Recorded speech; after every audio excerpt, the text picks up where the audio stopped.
नमस्कार, आप सभी का रमेश सुलेल यूट्यूब चैनल पर बहुत हार्दिक स्वागत है। द्वितीय श्रेणी शिक्षक भर्ती परीक्षा सेकंड ग्रेड टीचर एग्जाम, क्या यह भर्ती प्रक्रिया पूरी रद्द की जाएगी? क्या सभी विषयों के पेपर दोबारा आयोजित करवाए जाएंगे या मात्र जीके के पेपर ही दोबारा करवाए जाएंगे या पूरी भर्ती प्रक्रिया को कैंसिल कर दिया जाएगा? इस बात को लेकर इस वीडियो में विस्तार से चर्चा करूंगा। जांच में क्या हो सकता है? ऐसी ही घटना जब आप देखेंगे तो सीएचओ के पेपर में भी हुई थी। वो कैसे हुई थी वो भी मैं एनालिसिस करके बताऊंगा, किस प्रकार से कहानी रची गई सीएचओ के पेपर में भी। ये मात्र 80% ही क्यों लिए गए, पूरा पेपर क्यों नहीं लिया गया, हाथ से क्यों लिखवाए गए, पूरी कहानी आपने second grade teacher paper out की घटनाक्रम आपने मीडिया के अंदर देखा।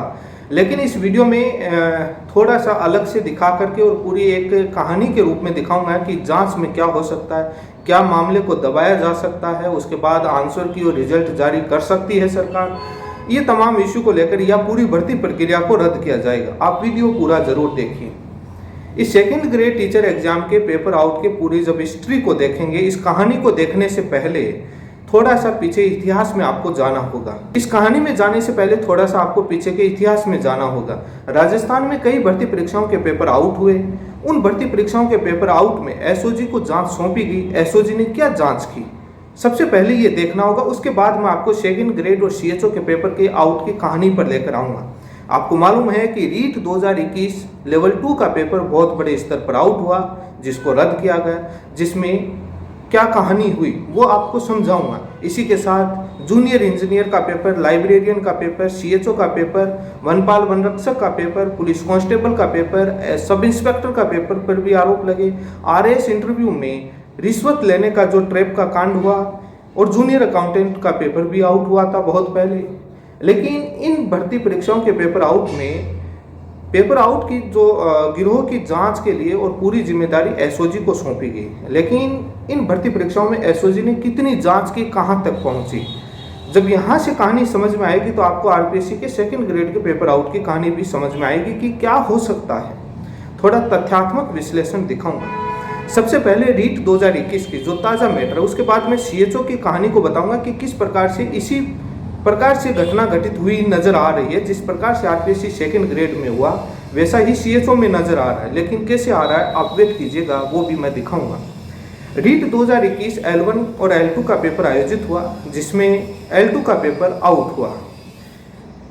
आज भी इतिहास सवाल पूछ रहा है और राजस्थान के छात्र सवाल पूछ रहे हैं रीट 2021 पेपर आउट के मामले में।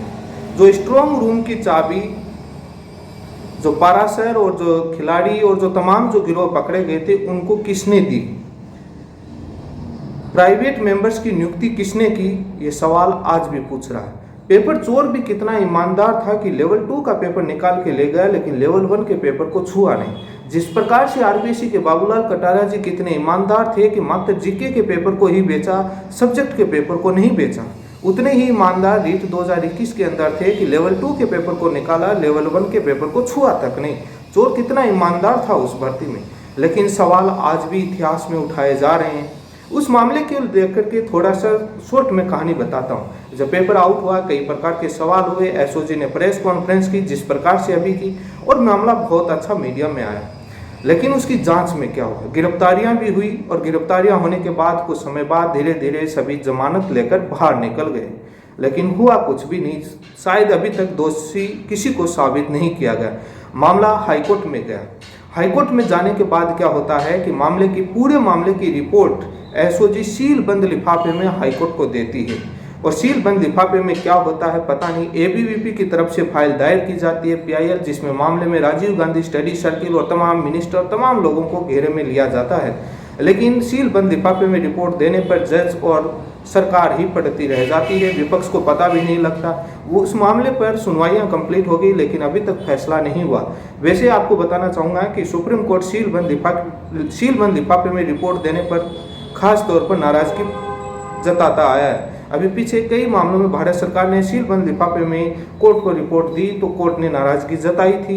लेकिन राजस्थान हाई कोर्ट में सील बंद लिफाफे में रिपोर्ट दी गई जो स्वीकार की गई। कोर्ट स्वतंत्र है।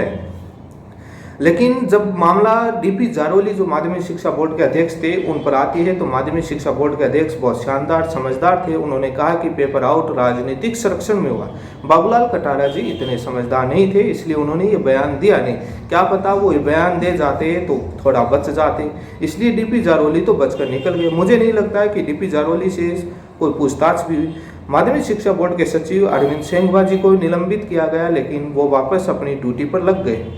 यह मामला रीट 2021 के अंदर हुआ। लेवल 1 की जांच के लिए छात्र एसओजी के पास गए, लेकिन उस जांच में क्या हुआ अभी तक पता नहीं चला। तमाम परीक्षा सेंटर से परीक्षा केंद्र ने सील लगा करके दी थी कि हाँ पेपर की सील खुली मिली, उसके बाद भी जांच में क्या हुआ पता नहीं। अभी भी हाई कोर्ट में मामला अटका हुआ है। किसी को कोई दोष साबित होकर के किसी को सजा नहीं हुई, जमानत पर लोग चले गए। लेकिन ये आपको मैंने इसका कांड बताया कि क्या हुआ। अभी मैं थोड़ा सा आपको कहानी बताऊंगा। जूनियर इंजीनियर पेपर आउट हुआ, गिरफ्तारियां हुई, एफआईआर हुई, किसी को सजा हुई, जांच एसओजी का गई, कुछ पता चला कुछ पता नहीं चला।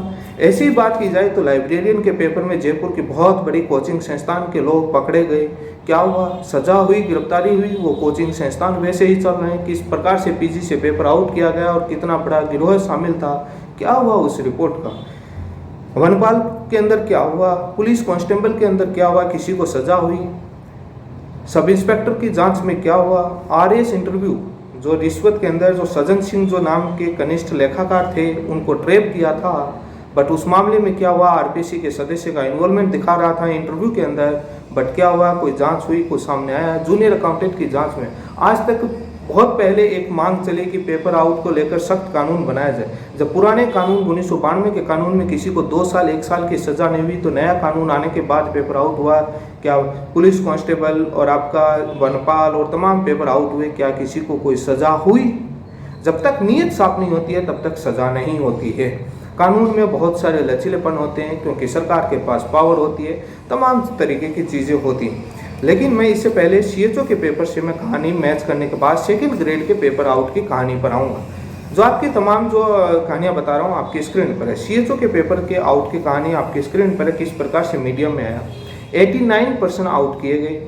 वो एक किसी टाइपराइटर से या प्रिंटर से टाइप करके कंप्यूटर से उसके बाद आउट किए गए। हूबहू पर्सन आउट नहीं किए गए जिस प्रकार से आपके सेकंड ग्रेड टीचर पेपर के अंदर आउट किए गए। ये पर्सन संख्या पूरी क्यों नहीं आउट की, ये इसलिए किया जाता है कि इसको डमी या मॉडल या गेस पेपर बताया जा सके। आप देखते होंगे कि सीएचओ सेकंड ग्रेड के पेपर में कहा गया कि 80% आए, 89% आए, पूरा पेपर नहीं आया। मे भी गेस या मॉडल पेपर हो, ताकि पेपर आउट की घटनाक्रम से बचाया जा सके, छवि खराब ना हो। ये भी तो एक काम हो सकता है। लेकिन सवाल और जांच के घेरे में सभी सवालों के एसओजी जांच करेगी। लेकिन जब आप सीएचओ पेपर के देखेंगे तो सिमिलर इसी प्रकार से 89% आउट किए जाते हैं। कहीं पर टाइप होता है, बताया जाता है कि एक होटल के अंदर पूरी रात ये घटनाक्रम रचा गया जयपुर में, उस समय सोशल मीडिया पर चला था। लेकिन सबसे बड़ा सवाल है कि सेंडर और रिसीवर, भेजने वाला पेपर और पेपर लेने वाला दोनों एसओजी के पास जाकर अपना मोबाइल दिया और कहा कि हमने भेजा, हमने लिया, उसके बाद अभी तक पेपर आउट नहीं होना सबसे बड़ा सवाल है। एसओजी लेटर भेजती है राजस्थान कर्मचारी चयन बोर्ड के अध्यक्ष को, राजस्थान कर्मचारी चयन बोर्ड लेटर वापस भेजते हैं एसओजी। अभी लेटर का खेल चल रहा है, लेकिन क्या एसओजी ने किसी को गिरफ्तार किया, एफआईआर की, क्या हुआ जांच में, कभी किसी को बताया? क्योंकि कहानी तो ऐसी नजर आ रही है। सभी की भूमिका जांच होनी चाहिए, पता तो चलना चाहिए। एसओजी ने क्या बयान दिया वो भी आप सुनिए। तो आपके जो दूसरे प्रश्न का उत्तर दे दूं कि वो हमारे यहाँ अटका हुआ नहीं है। हम अपनी बात उनको कह चुके और उनको पता है, अब निर्णय उनको करना है, तो हमारे यहाँ नहीं है। और जो प्रथम आपका प्रश्न था कि जो पैसों के लेन देन के संबंध में आपने बयान तो सुना, ये एसओजी ने अभी जब प्रेस कॉन्फ्रेंस की तो किसी पत्रकार ने पूछा तो एसओजी ने सीएचओ के पेपर में आउट में ये बताना चाहिए था कि कितनी एफआईआर हुई हैं, कितने गिरफ्तार हुए हैं, लेकिन कुछ भी नहीं हुआ, मामले को दबा दिया गया। तमाम संगठन ज्ञापन देकर चले आते हैं, बैठकर का अच्छा ज्ञापन देकर आ जाते हैं, चाय पानी पीकर आ जाते हैं, क्योंकि वहाँ पर अच्छा से अंदर बोर्ड के अंदर धरना प्रदर्शन आंदोलन करने दिया जाता है, ज्ञापन दिया जाता है, तो वहाँ पर अच्छी खासी चल रही है, तो वहाँ पर उनके इस्तीफे क्यों मांगे जाएंगे। जहाँ पर बैठने नहीं दिया जाता, वहाँ इस्तीफे मांगे जाते हैं। लेकिन मैंने बहुत पहले एक ट्वीट किया था कि आरपीएससी अधीनस्थ बोर्ड कोई भी परीक्षा एजेंसी हो, उसके अंदर पूरा नीचे से लेकर ऊपर तक के स्टाफ, ड्राइवर से पियोन से लेकर ऊपर तक के स्टाफ को पूरे को चेंज करना होगा। आपने मीडिया में देखा, आपकी स्क्रीन पर है कि रिटायर्ड कर्मचारी टीचर लगे हुए हैं, उनकी सैलरी आ रही है, पेंशन मिल गई, उनको क्या टेंशन है, वो काम क्यों नहीं करेंगे। जरूरी नहीं है कि ऊपर के स्टाफ भ्रष्ट हो, नीचे के स्टाफ भी भ्रष्ट हो सकते हैं। लेकिन मैंने सीएचओ के पेपर की घटनाक्रम आपको बताया, इसको लेकर कई वीडियो बना चुका हूं, मेरे चैनल पर जाकर देख सकते हैं किस प्रकार से कहानी रची जाती है। सुबह 7:30 बजे पेपर आ जाता है, इससे पहले कितने बजे पहले पेपर निकला है जिसकी जांच अभी तक पता नहीं चला कि कितने बजे पेपर निकला। लेकिन सेकंड ग्रेड भर्ती के अंदर 6 पेपर सेट होते हैं, 80 क्वेश्चन एक पेपर से 480% लिखाए जाते हैं। 60 लाख रुपए पेपर लिखने वाले को एक सोने का खड़ा दिया जाता है। कितनी अच्छी शानदार है, इतना ज़िंदगी में नौकरी करने पर नहीं मिलता है। लेकिन सवाल है कि बाबूलाल कटारिया जी ने कई भर्तियों के इंटरव्यू लिए हैं। जो पेपर बेच सकता है और इतना घटनाक्रम क्या है, इंटरव्यू में घूस लेकर के लोगों को नौकरी नहीं लगवा सकता। यह भी एक जाँच का विषय, जाँच करना चाहिए। जितने भी इंटरव्यू हुए उनकी सीसीटीवी वीडियो रिकॉर्डिंग होनी चाहिए, ताकि पता चले कि सामने वाले ने इंटरव्यू में कैसा जवाब दिया, किस प्रकार से सिलेक्शन हो रहा है। लेकिन इस प्रकार की घटनाएं सामने नहीं आएंगी। हो सकता है कि धीरे धीरे जांच जब ऊपर तक जाएगी तब किसी बड़े आदमी का इन्वॉल्वमेंट आएगा, तो सेकंड ग्रेड की भर्ती परीक्षा की जांच को जिस प्रकार से रीट भर्ती की परीक्षा की जांच को दबाया गया, उस प्रकार से सील बंद लिफाफे में यदि कोई कोर्ट चला गया तो कोर्ट में सील बंद लिफाफे में रिपोर्ट दे सकती है। धीरे धीरे बाद में रिजल्ट और आपके आंसर की जारी कर दी जाएंगी, मामले को दबा दिया जाएगा, लिमिटेड लोगों तक पहुंचने की जानकारी दी जा सकती है। बट अभी ये सभी जांच के घेरे में एसओजी जांच कर रही है। एक अनुमान लगा सकते हैं, अभी एसओजी ही बता पाएगी क्या है। लेकिन एसओजी ने अभी तक ये भी बताना चाहिए जितने पेपर आउट हुए राजस्थान में, उनमें कितनी जांच सही तरीके से की। सबसे बड़ा सवाल है, राजस्थान के लाखों बेरोजगार छात्र ये सवाल जानना चाहते हैं कि आप जाँच करते हैं, एफआईआर करते हैं, गिरफ्तार करते हैं, लेकिन उसके बाद आउटपुट क्या होता है, रिजल्ट क्या होता है। कानून की बात करते हैं, कानून पुराने भी थे, नए भी थे। कई कहते हैं कि राष्ट्रद्रोह का लगा, कुछ भी लगा सकते हैं। यदि निर्दोष आदमी को फंसाना होता है तो वो सालों साल तक जेल में रह जाता है, बाहर नहीं आने दिए जाते, तमाम कानून की धाराएं लग सकती हैं। लेकिन जब आपको क्या लगता है कि पेपर आउट करने वाले छोटे आदमी होते हैं, बहुत ऊपर तक पहुंच होती है। और जो आज एसआई के इंटरव्यू के अंदर कोई हुआ है, आरएस इंटरव्यू में किसी ने दिए हैं, या बाद में एसआई का पेपर आउट करके जो लोग कहीं कभी पुलिस में जांच करने के अधिकारी भी बनेंगे, प्रमोशन हो गए, उनकी मेंटलिटी आप जान सकते हैं। जो पेपर सेटर हैं, पेपर खरीद करके सेकंड ग्रेड या फर्स्ट ग्रेड में लगते हैं, जब सोशल मीडिया में फर्स्ट ग्रेड के पेपर सील खुलने की खबर आती है तो तुरंत इनकार कर दिया जाता है कि कोई पेपर आउट नहीं हुआ, फर्जी खबरें, जाँच भी नहीं करते हैं। क्योंकि तानाशाही है, नेट बंद कर दिया जाता है तो बाद में बोलते हैं पेपर आउट। पेपर कंप्लीट होने के बाद ये मार्केट में आया है। लेकिन इस आरपीएससी के पूरे घटनाक्रम के अंदर सबसे बड़ा सवाल है कि क्या कटारिया जी के पास इतने ईमानदार थे कि मात्र जीके के 6 पेपर सेट ही आउट किए, बाकी आउट नहीं किए। क्या सब्जेक्ट के पेपर खरीदने वाले गिरोह मिले नहीं, या बाद में जो जीके का पेपर खरीदने वाले थे उनको सब्जेक्ट के पेपर में एक्सपर्ट थे, इसलिए उनको सब्जेक्ट के पेपर की ज़रूरत नहीं, क्योंकि सिलेक्शन तो दोनों के पेपर की कंबाइंड मेरिट बनकर बनती है। जो पेपर खरीदने वाले इतने एक्सपर्ट थे, उनको सब्जेक्ट में अपने में इतना अच्छा नॉलेज था कि उनको मात्र जीके के पेपर का चाहिए था। ये बहुत बड़ा सवाल है, जांच का विषय है। क्योंकि चोर ईमानदार हो सकता है, रीट के अंदर भी चोर ईमानदार, बहुत शानदार ईमानदार था। आजकल चोर ईमानदार होने लग गए। पूरे पेपर मत निकालो, 80% 90% पेपर निकालो, ताकि गेस या मॉडल पेपर, उसमें 15-20% फर्जी भी जोड़ दो ताकि गेस या मॉडल पेपर घोषित किया जा सके। और उसके बाद ये भी कहा दिया जाए, पीछे कहा भी गया कि यदि आप अफवाह फैलाओगे तो आप पर कार्रवाई कर दी जाएगी, ताकि लोकतंत्र का गला घोट दिया जाए। लेकिन सबसे बड़ी सवाल कई हैं। कानून बनाने से कुछ नहीं होता है जब तक नीयत साफ नहीं होती है।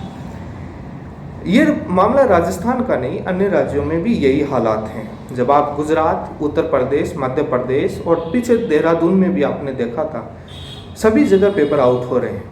अच्छा है कि राजस्थान में भर्तियां काफ़ी आ रही हैं, यूपी में तो भर्तियां ही नहीं आ रही, जो आती हैं उसका पेपर आउट हो रहा है। आपको मालूम नहीं हो तो आप सोशल मीडिया पर थोड़ा सर्च करके देखिए, आपको यूट्यूब और फेसबुक पर पता लग जाएगा कि यूपी के अंदर कितने पेपर आउट हो रहे हैं, गुजरात में कितने हो रहे हैं। मध्य प्रदेश का व्यापक घोटाला सभी को मालूम है, टेट परीक्षा आउट का पेपर मामला सभी को मालूम है। लेकिन वहाँ तो आंदोलन धरना प्रदर्शन भी नहीं किया जाता है, आंदोलन करने वालों को गिरफ्तार करके जेल में डाल दिया। कम से कम राजस्थान में ये तो होने देता है। इन मामलों में सभी राज्यों में ये हालात हैं, लेकिन मेरा ये मानना है कि राजस्थान सरकार इस मामले को लेकर बहुत गंभीर है और मुख्यमंत्री जी बहुत गंभीर हैं, कई बार बयान दिए हैं। और मैं मानता हूं कि सरकार की लापरवाही नहीं, ये अधिकारियों की लापरवाही है, क्योंकि भ्रष्ट रिश्वत देकर या पेपर खरीद कर जो लोग नौकरी लग जाते हैं वो आगे जाकर यही काम करते हैं। और जो सेक्रेटरी और तमाम ऊंचे पदों पर अधिकारी होते हैं उनको भी मलाई पहुंच जाती है, तो वो सरकार को, मिनिस्टर, चीफ मिनिस्टर को गलत रिपोर्टिंग भी कर सकते हैं, पूरी चीज़ें उनको बताई भी नहीं जाती। ये अधिकारियों की लापरवाही है, ये संस्थाओं की लापरवाही है। सरकार इस मामले को लेकर बहुत गंभीर है। सरकार पूरी पारदर्शिता से एग्जाम चाहती है, लेकिन सवाल यहाँ आता है, जहाँ तक जिस प्रकार से डीपी जारोली ने बयान दिया कि राजनीतिक संरक्षण, जब मिनिस्टर तक आँच आ जाती है, उनका इन्वॉल्वमेंट आ जाता है, तो कहीं ना कहीं सरकार बैकफुट पर आ जाती है। लेकिन अभी तक ऐसा कोई मामला सामने नहीं आया, आरोप ही लगाए जा रहे हैं। किरोड़ी लाल मीणा जी जो सांसद हैं, उन्होंने तो एसओजी पर भी आरोप लगा दिया, जांच करने वाली संस्था पर भी। तब जांच कैसे होगी, ये भी सवाल सबसे बड़ा है। उन्होंने कई प्रकार के आरोप लगाए और इसको लेकर के आरपीएससी को लेकर के भी पीछे की कई परीक्षाओं को लेकर आरोप लगाए किरोड़ी लाल मीणा जी ने, जो एक बहुत बड़ा सवाल है। आपने आरपीएससी के जो जीके का पेपर के घटनाक्रम को आपने देखा, 21 दिसंबर 22 दिसंबर का पेपर जो हुआ वो भी संदेह के घेरे में गया। किस प्रकार से उदयपुर बस भरकर जाती है और पेपर 16 बस के अंदर होता है, और उसके बाद 60 लाख रुपए में कितने पेपर चयन किए जाते हैं। क्या कटारा जी ही इस मामले में अकेले शामिल हैं, बाकी लोग नहीं हैं? आपको मालूम है कि पेपर आउट के घटनाक्रम में किस प्रकार से बाबूलाल कटारा जी, उसके बाद उनके ड्राइवर, उसके बाद शेर सिंह मीना, उसके बाद सुरेश ढाका, भूपेंद्र सारण, किस प्रकार से पूरी घटनाक्रम पकड़ में आती। रीट के अंदर तो ऊपर वाली कड़ी तक जब पहुंचे तो उसके बाद नीचे की ओर आ गई, नीचे की कड़ी जांच की गई। क्या इसमें भी यही जांच होगी कि नीचे कितने लोगों तक पहुंचाया गया? लेकिन अभी तक जांच की रिपोर्ट के बेसिस पर यह कहा नहीं जा सकता कि सभी विषयों के पेपर रद्द करेगी, लेकिन ये सवाल साबित हो गया। अभी एसओजी ने कहा है कि हम पेपर सेट मिला रहे हैं। वैसे आप देखेंगे तो गोपनीयता की बात की जाए तो अभी रीट मामले के आरटीआई मामले को लेकर सूचना आयोग में 19 अप्रैल को सुनवाई हो रही थी। उस समय इस घटनाक्रम का जिक्र हुआ, बार बार बोर्ड की तरफ से गोपनीयता बताई जा रही थी। आयोग ने, कोर्ट ने टिप्पणी की कि गोपनीयता कितनी है वो भंग हो रही है, वो हम देख रहे हैं। आरपीएससी का घटनाक्रम आपके सामने है। वैसे आप स्कूल व्याख्याता भर्ती 2018 का मामला देखेंगे, जब कोर्ट ने एक्सपर्ट कमेटी की डिटेल मांगी तो आरपीएससी ने कहा कि भैया हमारा गोपनीयता का मामला है, और दूसरी तरफ गोपनीयता कितनी और किस प्रकार से भंग की जा रही है, ये सबसे बड़ा सवाल। यदि आप लोग आरटीआई में सवाल मांगेंगे, जब सूचनाएं मांगेंगे, तो आपको गोपनीयता कहकर मना कर दिया जाए। और वैसे गोपनीयता बहुत शानदार है, आप देख सकते हैं। ये बहुत वैसे सरकार के एजी हैं, वो बेरोजगारों के खिलाफ प्रश्न उत्तरों के मामले में पैरवी करने तुरंत आ जाते हैं, लेकिन जब वे पेपर आउट के मामले में सील बंद लिफाफे में रिपोर्ट देने और राजीव गांधी स्टडी सर्किल पर आरोप लगता है तो एजी पूरे साथ सील बंद लिफाफे में रिपोर्ट देने के समर्थन में रहते हैं कोर्ट में, और उसको पूरे बचाने में कोशिश करते हैं। तब बेरोजगारों के खिलाफ क्या करते हैं वो। लेकिन ये कानून की प्रक्रियाएं हैं, सरकार इंडिपेंडेंट है, लेकिन सरकार कभी नहीं चाहती, एजी भी नहीं चाहते कि पेपर आउट हो और उसमें जांच ना हो। लेकिन सील बंद लिफाफे में रिपोर्ट दी जाती है, वहाँ पर थोड़ा क्वेश्चन मार्क लगता है। ऐसा क्या है जो आरोपी है उनसे पूछताछ हुई, वो पब्लिक भी जानना चाहती है कौन आरोपी है, कहाँ से पकड़ा गया, कैसे उसने पेपर अचीव किया। ये रीट के अंदर भी था, क्योंकि आज इतिहास पूछ रहा है कि प्रदीप पाराशर जो प्राइवेट मेंबर्स थे, उस स्ट्रॉन्ग रूम की चाबी किसने दी, तमाम प्राइवेट संस्थाएं बनाएगी, किस प्रकार से पेपर आउट को, उसको लेकर के आज भी इतिहास सवाल पूछ रहा है। लेकिन सीएचओ पेपर के घटनाक्रम आप सिमिलर मैच कर सकते हैं, लेकिन उसकी क्या कोई संगठन या नेता अध्यक्ष के इस्तीफे की मांग करेगा? आरपीसी के अध्यक्ष से इस्तीफे की अभी ये घटनाक्रम सामने आया तो मीडिया को हाईजैक करने और सिस्टम को हाईजैक करने तमाम संगठन और नेता आ गए।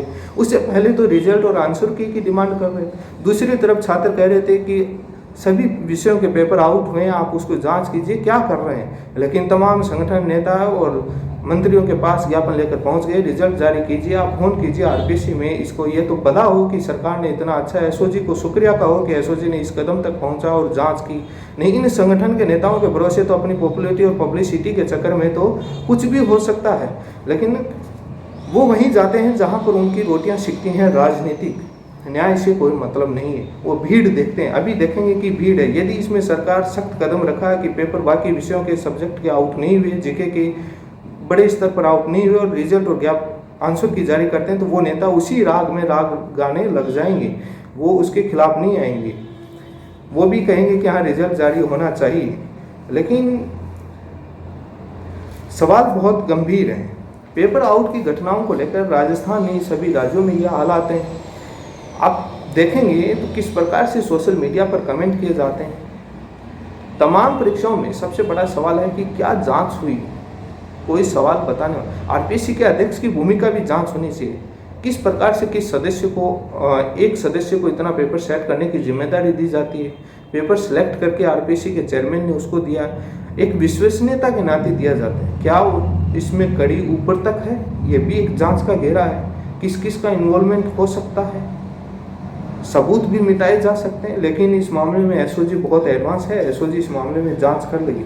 लेकिन वो डिपेंड करता है कि एसओजी कितनी जांच करती है और या मामले को दबा देती है, वो डिपेंड करता है। लेकिन सरकार की तरफ से रुख साफ है, सरकार इस मामले में जांच चाहती है क्योंकि सरकार को मालूम है कि अभी चुनाव पास में है। यदि अभी जांच नहीं की तो बाद में चुनाव जीतना, सरकार रिपीट करना मुश्किल हो जाएगा।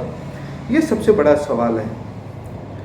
सेकंड ग्रेड भर्ती के अंदर कई भूपेंद्र सारण, कई सुरेश ढाका बनकर के अलग अलग परीक्षाओं के अंदर आते हैं, लेकिन गिरफ्तार होते हैं, जमानत लेकर बाहर निकल जाते हैं।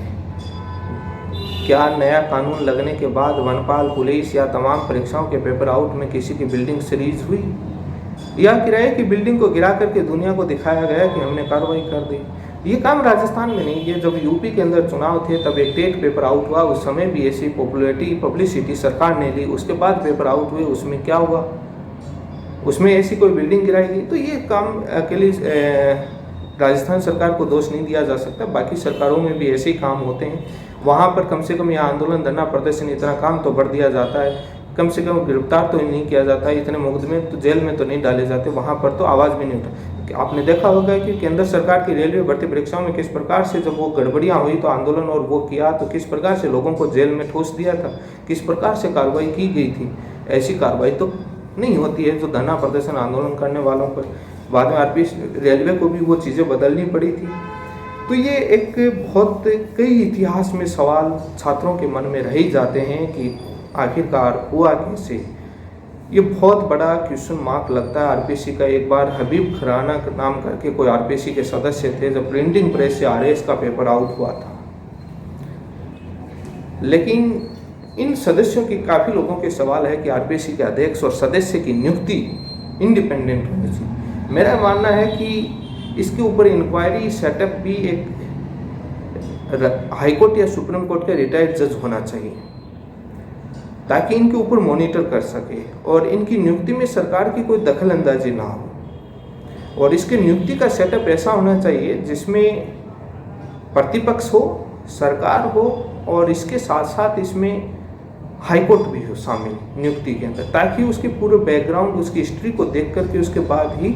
वैसे आपने कटारा जी का बयान सुना होगा, बहुत कुछ इतिहास रचना चाहते थे वो, स्कूल लेक्चर किसी का इंटरव्यू देने गए थे, उस समय बयान दिया था आपके स्कूल में, तो वैसे वो इतिहास रचकर चले गए। लेकिन नियुक्ति के अंदर और आदमी बहुत स्ट्रिक्ट होने चाहिए। पता तो नहीं लगता, वो सामने आने पर होना चाहिए, लेकिन हर लेवल पर ट्रांसपेरेंसी होनी चाहिए। इंटरनेट बंद नहीं करना चाहिए।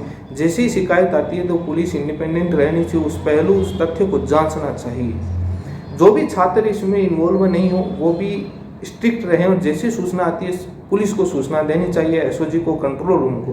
तभी ये घटनाक्रम, अकेली सरकार नहीं, जनता के सहयोग के बगैर ये पूरी घटनाक्रम रुक नहीं सकते। जब दोनों, जनता और सरकार दोनों मिलकर चाहेंगे तो ये कदम रुक सकते हैं। बाकी जो भी अपडेट होगी, भर्ती परीक्षा पूरी रद्द होगी या नहीं होगी, इसको लेकर अभी आपको वेट करना होगा। सरकार की तरफ से जब तक कोई ऑथेंटिक बयान नहीं आ जाता है, अभी जांच का विषय अभी कुछ नहीं कहा जा सकता। मुझे लगता है अभी रिजल्ट और आंसर की में देरी होगी।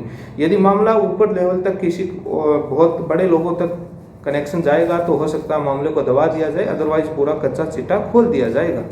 अभी तक आरपीएससी के सदस्य पर कोई कार्रवाई नहीं हुई, ड्राइवर को निलंबित कर दिया गया। सरकार कार्रवाई करेगी, देखते हैं क्या कार्रवाई करती है, क्या प्रॉपर्टी सीज होगी, क्या होगा। अभी कई संगठन नेता आएंगे, उस कार्रवाई को लेकर के पहुंच जाएंगे, ज्ञापन लेकर के धरना प्रदर्शन करने के लिए। लेकिन इतने दिन कहाँ थे, अधीनस्थ बोर्ड के पास भी सीएचओ पेपर की कहानी सिमिलर आ रही है, क्या वहां पर भी पहुंचेंगे, सोशल मीडिया उठाएंगे कि अध्यक्ष की इस्तीफा। डीपी जारौली का तो तुरंत इस्तीफा अध्यक्ष के लिए मांग लिया था कि इस्तीफा होना चाहिए। बाकी लोगों से क्या घालमेल है, क्या साठगांठ नजर आ रही है, जो एक मात्र ज्ञापन देकर के चलकर आ जाते हैं, बाकी कोई विरोध दर्ज नहीं हो रहा है। क्या मीठी लॉलीपॉप ही दी जा रही है, बेरोजगार छात्रों को मात्र यूज किया जा रहा है, ये बहुत बड़े सवाल हैं। लेकिन वो भी क्या करें, एक लिमिट तक पाबंद है। बेरोजगार संगठन नेता भी क्या करें, उनको भी जेल में जाने का डर रहता है, वो भी एक कहाँ तक लिमिट तक लड़ें। लेकिन लड़ाई एक सभी को मिलकर लड़नी होगी। इसी के साथ आप सभी का बहुत बहुत धन्यवाद।